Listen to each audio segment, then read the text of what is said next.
Assalamualaikum warahmatullahi wabarakatuh. Kami dari kelompok 1 dengan anggota kelompok yang pertama ada saya sendiri, Novianti, dengan NIM 215231202. Kemudian ada keempat rekan saya, yang pertama ada Dindia Kartika Irawati dengan NIM 215231206. Selanjutnya ada Indriani Nur Oktavia dengan NIM 215231216. Ada Nanda Putri Yulianti dengan NIM 215231218, dan yang terakhir ada Dinar Latifa Asari dengan NIM 215231233. Oke, pada kesempatan kali ini kami akan membahas materi terkait dengan akuntansi murabahah.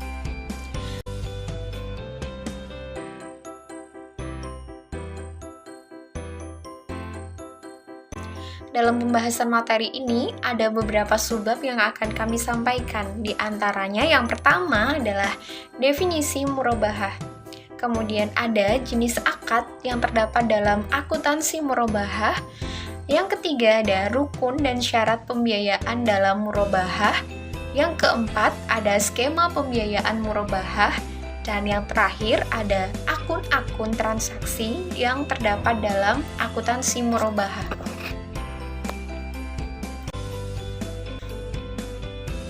Yang pertama adalah definisi murabahah. Apa sih murabahah itu?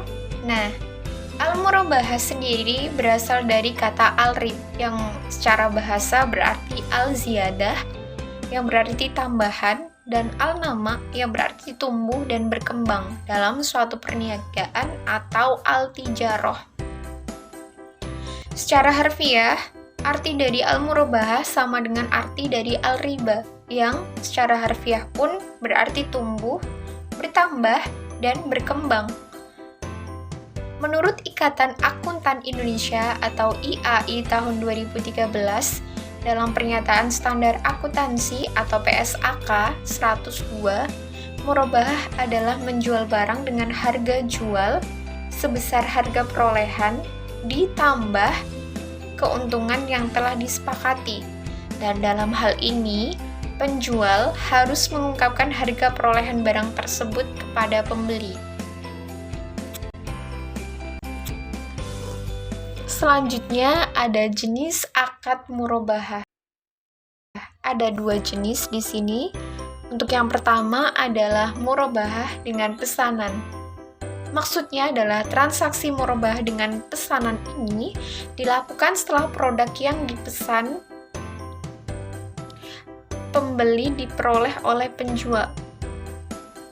Jadi skemanya adalah pembeli memesan barang terlebih dahulu, baru kemudian si penjual ini memproduksi atau membeli barang dari supplier, lantas dijual kepada pembeli dengan harga yang transparan. Yang kedua ada murabahah tanpa pesanan. Dalam hal ini, transaksi murabahah tersebut dilakukan secara langsung tanpa menunggu pemesanan barang, karena memang produk yang telah dibutuhkan oleh pembeli ini sudah tersedia. 3. Rukun dan syarat pembiayaan murabahah. Rukun pembiayaan murabahah yang pertama adalah penjual atau bai, yaitu pihak yang telah membiayai pembelian suatu barang yang diperlukan nasabah. Kedua, yaitu adalah pembeli atau mustari, adalah nasabah yang mengajukan permohonan pembiayaan ke bank.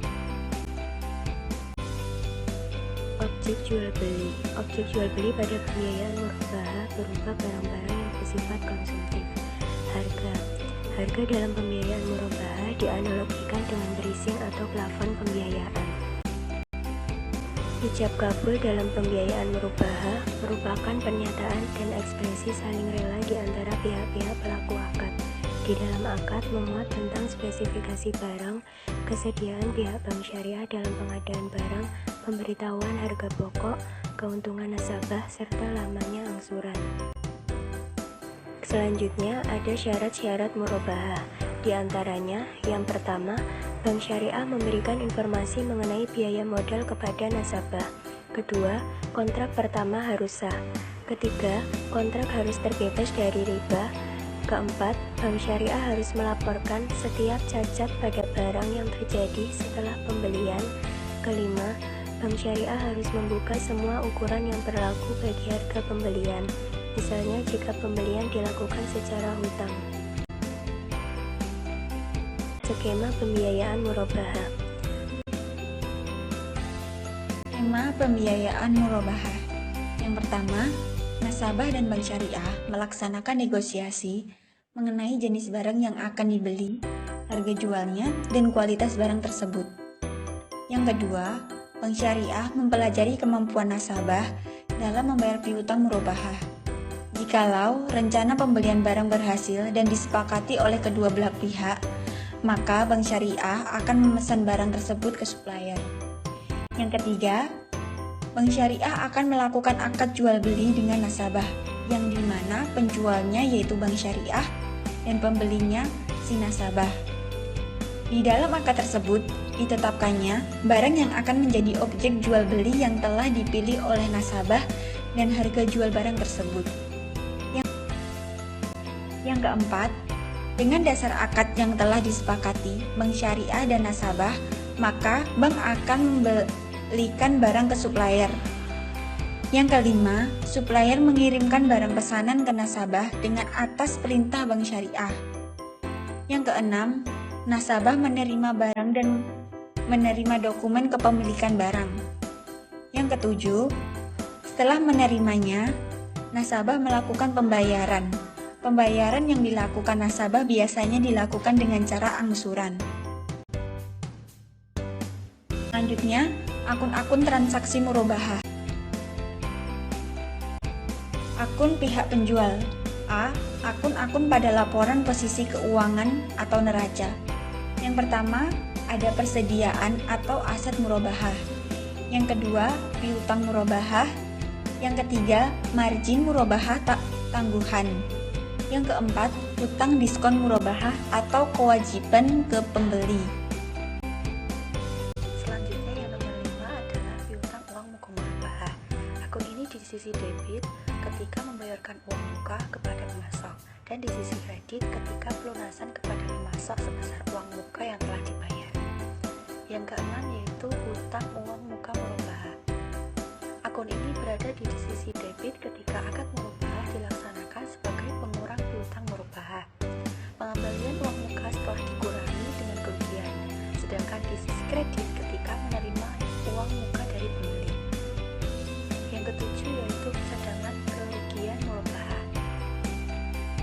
Akun ini berada di sisi debit ketika dilakukan penghapusan piutang murabahah, dan di kredit ketika dilakukannya penyisihan dana untuk kemungkinan kerugian terjadi. Yang kedelapan yaitu piutang pada nasabah.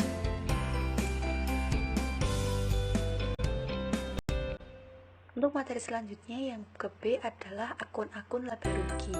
Yang pertama yaitu pendapatan margin murabahah. Akun ini berada di sisi debit ketika pemberhentian pengakuan pendapatan. Yang kedua yaitu dipindahkan ke pendapatan opsional atau usaha utama, dan berada di sisi kredit ketika diterimanya pembayaran sebesar porsi margin dan pengakuan atas angsuran murabahah. Yang kedua yaitu potongan pelunasan murabahah. Berada di sisi debit ketika pemberian potongan sebesar potongan yang diberikan, sedangkan di sisi kredit ketika dipindahkan ke pendapatan operasional atau usaha utama. Yang ketiga yaitu potongan angsuran murabahah atau prestasi. Akun ini berada di sisi debit ketika pemberian potongan harga angsuran, sedangkan di sisi kredit ketika dipindahkan ke pendapatan operasional atau usaha utama. Yang keempat yaitu potongan angsuran murabahah atau beban operasi. Berada di sisi debit ketika pemberian potongan harga angsuran, sedangkan di sisi kredit ketika dipindahkan ke laporan laba rugi akhir tahun. Yang kelima yaitu diskon murabahah. Akun ini berada di sisi kredit apabila diterimanya diskon yang menjadi HLKS, sedangkan di sisi debit ketika dipindahkan ke laporan laba rugi akhir tahun. Yang keenam yaitu beban kerugian murabahah. Akun ini berada di sisi debit ketika penyisihan kerugian, sedangkan di sisi kredit ketika dipindahkan ke akun laba rugi. ketujuh yaitu kerugian penurunan aset murabahah. Akun ini berada di sisi debit apabila nilai bersih aset murabahah lebih kecil dari perolehan, sedangkan di sisi kredit ketika dipindahkan ke akun laba rugi pada akhir tahun. Yang kedua yaitu akun sebagai pihak pembeli dalam transaksi murabahah. Yang pertama yaitu akun-akun pada laporan posisi keuangan atau neraca. Yang pertama yaitu kewajiban murabahah. Akun ini berada di sisi debit saat melakukan pembayaran harga kepada penjual dan di sisi kredit ketika akad murabahah dilaksanakan. Yang kedua yaitu piutang uang muka murabahah. Akun ini berada di debit ketika pembayaran uang muka, sedangkan di sisi kredit ketika berlangsungnya murabahah sebagai pengurang utang kepada penjual. Yang ketiga yaitu aktiva tetap. Akun ini di sisi debit ketika diperoleh barang sekitar harga perolehan dan di sisi kredit ketika barang tersebut dijual. Yang keempat yaitu hutang kepada LKS. Akun ini berada di sisi debit pada saat dilakukan pembayaran, sedangkan di sisi kredit saat jatuh tempo angsuran tetapi belum dibayar. Yang kedua yaitu akun-akun laba rugi. Yang pertama yaitu beban murabahah ditangguhkan. Akun ini disajikan sebagai pengurang utang murabahah. Akun ini berasal di sisi kredit ketika akad murabahah terjadi sebesar keuntungan yang telah disepakati, sedangkan di sisi debit ketika pembayaran angsuran atau pelunasan sebesar keuntungan tersebut. Yang kedua yaitu diskon murabahah. Akun ini berasal di sisi kredit apabila diterimanya diskon, sedangkan di sisi debit ketika dipindahkan ke laporan laba rugi akhir tahun. Yang ketiga yaitu potongan pelunasan kewajiban murabahah. Akun ini berada di pendapatan tetapi sebagai pengurangan beban murabahah atas transaksi murabahah. Yang keempat yaitu kerugian besaran murabahah. Akun ini berada di sisi debit ketika terjadi kerugian dan di sisi kredit ketika tutup buku akhir tahun yang dipindahkan ke akun laba rugi. Yang kelima yaitu beban denda murabahah. Akun ini berada di sisi debit ketika denda dikenakan dan di sisi kredit ketika tutup buku akhir tahun yang dipindahkan ke akun laba rugi. Kemudian ada contoh akad murabahah dalam bentuk komik yang dimuat oleh kelompok 1 PBS 4F. Dalam komik ini terdapat seorang karakter yang bernama Farhan. Di sini Farhan itu adalah seorang wirausahawan muda yang usahanya itu bergerak di bidang industri makanan. Nah, dalam usahanya itu, dalam dekade terakhir ini, usahanya itu berkembang sangat pesat dan omsetnya pun naik cukup banyak. Untuk itu, untuk menghemat waktu dan tenaganya, maka Farhan itu membutuhkan suatu mesin canggih yang harganya itu kisaran 50 juta. Karena keterbatasan modal itu, Farhan memutuskan untuk mengajukan pinjaman ke bank syariah untuk membeli mesin yang harganya 50 juta tadi. Setelah itu, Farhan mendatangi bank syariah untuk mengajukan pinjaman sebesar 50 juta untuk alat tadi. Nah, di sini bisa kita lihat bahwa pihak bank menanyai Farhan tentang akad apa yang akan diambil dan menyarankan akad apa yang akan diambil. Di sini pihak bank menyarankan Farhan untuk menggunakan akad pembiayaan murabahah untuk peminjaman uang sebesar 50 juta tadi.